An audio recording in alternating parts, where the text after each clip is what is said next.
ആദായനികുതി നിയമങ്ങൾ ബി.ജെ.പി ലംഘിക്കുന്നു. ജയറാം രമേശ്. രാജ്യത്ത് ബി.ജെ.പി നടത്തുന്നത് നികുതി ഭീകരതയെന്ന് കോൺഗ്രസ്. തെരഞ്ഞെടുപ്പ് മുന്നിൽ കണ്ട് കോൺഗ്രസിനെ സാമ്പത്തികമായി തകർക്കുകയാണ്. ബി.ജെ.പിയിൽ നിന്ന് ആദായനികുതി വകുപ്പ് 4600 കോടി രൂപ പിരിച്ചെടുക്കാനുണ്ട്. ആദായ നികുതി നിയമങ്ങളും ജനപ്രാതിനിധ്യ നിയമങ്ങളും ബി.ജെ.പി ലംഘിക്കുകയാണ്.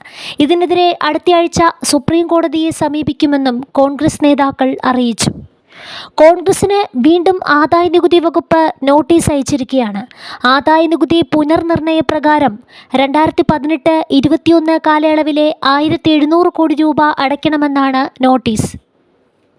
2017-21 കാലയളവിലെ ആദായനികുതി പുനർനിർണയ നീക്കത്തിനെതിരായ കോൺഗ്രസിന്റെ ഹർജി ഡൽഹി ഹൈക്കോടതി തള്ളിയതിന് പിന്നാലെയാണ് നോട്ടീസ്. പിഴയും പലിശയുമായി 1700 കോടി രൂപ അടയ്ക്കണം. നേരത്തെ 2014-17 കാലയളവിലെ 100 കോടി രൂപ അടയ്ക്കണമെന്ന നോട്ടീസ് കോൺഗ്രസിന് ലഭിച്ചിരുന്നു. ഇതിനെതിരെ നൽകിയ ഹർജി ആദായനികുതി അപ്പലേറ്റ് ട്രിബ്യൂണലും ഹൈക്കോടതിയും തള്ളിയിരുന്നു. തെരഞ്ഞെടുപ്പ് കാലത്തെ ഇൻകം ടാക്സ് നടപടി കോൺഗ്രസിനെ വലിയ പ്രതിസന്ധിയിലാണ് എത്തിച്ചിരിക്കുന്നത്. കോൺഗ്രസിനെ പാപ്പരാക്കുകയാണ് ബി.ജെ.പിയുടെ ലക്ഷ്യമെന്ന് AICC general secretary KC Venugopal ആരോപിച്ചു.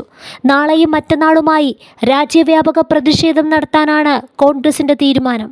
ഞായറാഴ്ച രാംലീല മൈതാനിയിൽ ഇന്ത്യ മുന്നണിയുടെ മഹാറാലി നടക്കും.